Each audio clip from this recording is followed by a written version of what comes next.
ভাই আগে টাকা দিবেন তারপর চেক করবেন, এটা কেমন নিয়ম? আজকে আমি খুব ক্লিয়ার করে কথা বলবো, কারণ এটা শুধু একটা মাইক রিভিউ না, এটা একজন কাস্টমারের রিয়েল হতাশা। আমার কন্টেন্ট ক্রিয়েশনের জন্য একটা ভালো ওয়্যারলেস মাইক দরকার ছিল, so I wanted to BD shop Panthapath outlet. Ambience honestly অসাধারণ, দেখলে মনে হবে high standard setup, but ambience দিয়ে তো আর সাউন্ড কোয়ালিটি ঠিক হয় না। আমি নিলাম উলানজি J12 ওয়্যারলেস মাইক্রোফোন।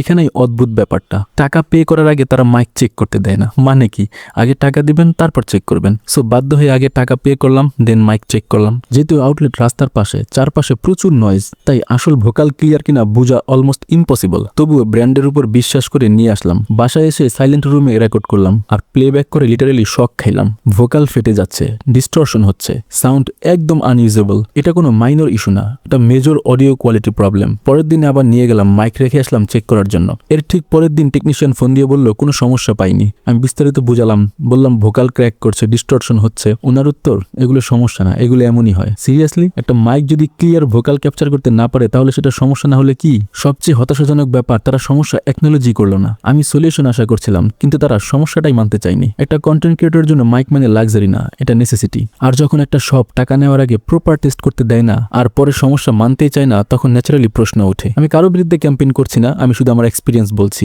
আর আপনি যদি এই মাইকটা কেনার কথা ভাবেন, প্লিজ একদম সাইলেন্ট জায়গায় ফুল টেস্টিং ছাড়া নিবেন না, কারণ টাকা গেলে দায় আপনারই থাকবে। আর বিডি শপের কাছে একটাই কথা, কাস্টমার ট্রাস্ট বিল্ড করা কঠিন, ভাঙ্গা খুব সহজ।